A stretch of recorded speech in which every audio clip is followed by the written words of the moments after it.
สบายดีสบายดีชื่อเดียวอยู่ปะมือมาเอามะม่วงนะเด้ชื่อเฮาอยู่ปะเฮามาเอามะม่วงน้ำเจ้าตอนว่ายามผลนะเด้ตึกปากฮะเออเออปีนี้มาตึกโลดมาลายปีนี้ลายว่าป่าคะแนนมันได้นะเออมันตีได้หายเด้อเอมันห้ามคะแนนเอาได้แม่นมาลูดเอตึกปากฮะโดยไปพูดลายโอ้โดย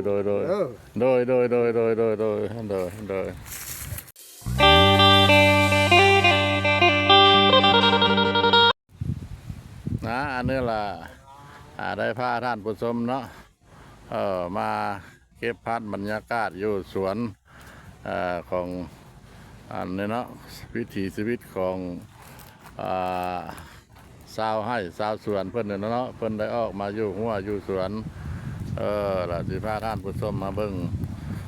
หนองปูหนองปลานะเพิ่นมีหลายหนองได้หนองนี้ปลากันเพิ่นว่าหลายเพิ่นว่าถามเพิ่นกินนี่ล่ะกันอยากซอกอยากหามาอยากมากินข้าวปลาข้าวหยังล่ะมาซอกมาหาก็ได้เพิ่นว่านี่ล่ะคือสถานที่บ่อนเพิ่นอยู่เพิ่นเซาเนี่ยก็เพิ่นได้มาอยู่มาเซากันนำหัวน้ำสวนเพิ่นอยู่พี่อันนี้ล่ะเงินซานเพิ่น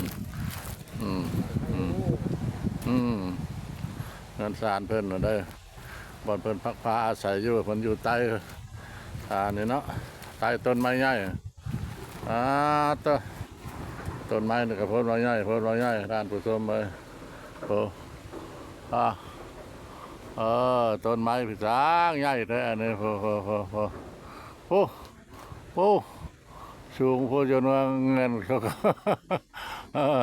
จะสิง่ายหลังเนาะไม้แดงไม่แดงใหญ่ท่านผู้ชมเลยบ้านเพิ่นอยู่เพิ่นเศร้าเพิ่นอยู่น้ำพบอยู่น้ำไม้แดงนี่ล่ะเพิ่นกับพวกบ้านพวกเฮือนอยู่นี่ละบ้าน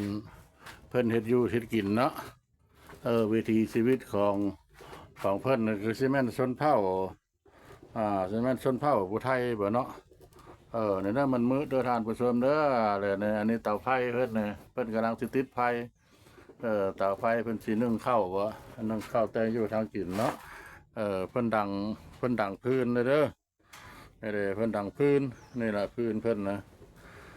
เพิ่นใช้ชีวิตอยู่กับอันนี้นะมันห้านเพิ่นเด้อ1 2 3 4 5ห้านเพิ่นเขาเรียกกันได้น้ำมาอยู่ใกล้ๆนี่แหละ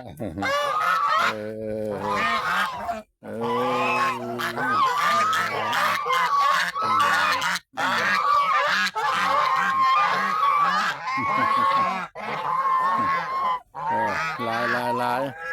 โอ้นั่นอะไรแม่นที่มันเป็ดตัวตัวนั้น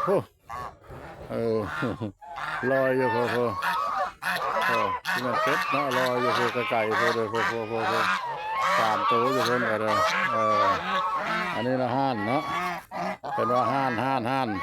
บางคนห้องเป็ดใหญ่อันนั้นเนื้อหน้าตามันคือกันเนาะซุปมันคือกันตั้งแต่เสียงห้องมันนะท่านผู้ชมเนาะห้านมันเป็นห้องหนึ่งเป็ดมันเป็นห้องหนึ่งตีนมันก็คือตีนเป็ดนี่แหละเนาะแต่เพิ่นมาใส่ชื่อว่าห้านเนาะอันนี้อีกหนองที่สองหนองที่สองคือซีเมนต์เพิ่นได้เอาน้ำหนองนี่เนาะขึ้นไปบริโภคเอาไปใช้ไปอาบไปอย่างต่างๆแล้วเนาะล้างถ้วยล้างจานเนาะน้ำใสดีผู้อันนี้ก็ไม่ธรรมดาผู้ทางกว้างอันนี้เนาะทางเก้าทางเงาแล้วก็ทางใหญ่ทางเงาโอ้ยสวนเพิ่นอุดมสมบูรณ์เนาะมีมากไม้นานาชนิดมักม่วงเพิ่นกับโมเมนต์ธรรมดาเลยพ่น เอ้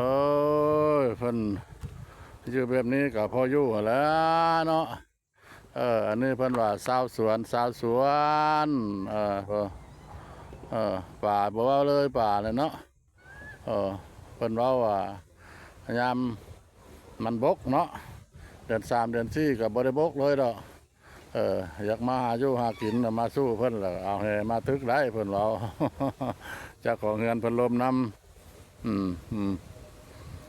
ตื่นคืนอันนี้ล่ะเป็นตาสะอ่อนเพิ่นเนาะอยู่ที่ลุ่มค่อยลักซี่ลงมาเด้อลักซี่วงเวียนลักซี่นี่ละละกายลงมาพี่อีกประมาณมั่งอ่าประมาณ1 โลนั่นนะเนาะ1 ลักนั่นนะเนาะละจีฮอดบอนสวนเพิ่นเพราะมันเป็นหนองสระใหญ่ตัวหนึ่งเนาะนะอันนี้ก็อีกหนองเมื่อกี้นี่หนองที่2หนองที่1อันนี้นะหนองที่2ประตูนี้นะเป็นหนองที่3เป็นหนองที่3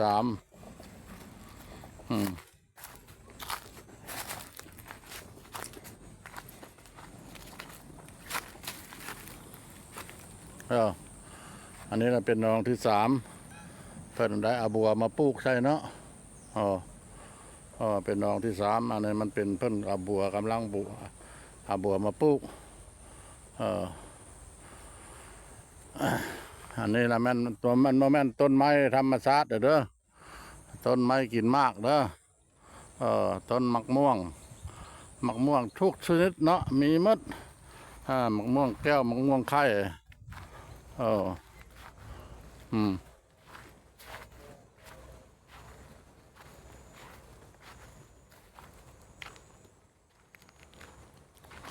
สวนหลายชาวสวนอุดมสมบูรณ์มีแต่ต้นไม้เนาะต้นไม้กินมากก็เนี่ยต้นมะเงวอันนี้ต้นมะเงวอันนั้นละต้นมะม่วงไม่มัดพอเต็มตึ้งไปอยู่เป็นตาสะอ่อนเพิ่นเนาะเพิ่นปลูกมาดนแล้วตามเบิ่งเพิ่นปลูกมาดนแล้วทางพ่อบ้านป้าเลาะได้มาเก็บภาพบรรยากาศให้ท่านผู้ชมได้ฮู้ได้เห็นเนาะบรรยากาศยามค่อยค่ำลงแรงปัจจุบันนี้ก็จะอยู่ราว4 โมงปลายเนาะ4 โมงปลาย5 โมงนั่นละใกล้จะฮอด5 โมงแล้วทางพ่อบ้านป้าเลาะก็ได้มานี่ละถ่ายทำเก็บภาพขออนุญาตนำท่านผู้ชมเด้อขออภัยล่วงหน้าเนาะภาพบ่สวยบ่งามภาพจืดภาพจางแล้วก็อยากขอโทษขออภัยเพราะว่าอุปกรณ์ของพ่อบ้านพะเลาะเนี่ยก็มันบ่ทันสมัยเนาะเป็นต้นกล้องโทรศัพท์เนี่ยก็ราคามันทึกราคาแพงถ้าบ่มีเงินซื้อบ่มีเงินซื้อเจ้าประเทศนั่นหยังว่าบางคนถามมาเนาะโอ้ยพ่อบ้านผัดทะเลาะในผัดมักเนาะเฮาเฒ่าเฮาแก่แล้วอยากไปหาถ่ายทำเบิ่งวัดเบิ่งว่าไปเบิ่งถ้ำเบิ่งเหวเบิ่งแหล่งท่องเที่ยวอยู่ประเทศลาวเฮานี่เพิ่นพัฒนาไปฮอดใส่แล้วถนนหนทางต่างๆอะไรมันมีอย่างแด้แล้วก็มาถ่ายทำเก็บภาพให้ท่านผู้ชมได้ฮู้ได้เห็นเว้าไปเนาะการเว้ากันจ๋าก็คือกันนั่นแหละท่านผู้ชมเว้าบ่ม่วนเว้าบ่คือเนาะก็ขอโทษขออภัยให้ได้เฮียนไหม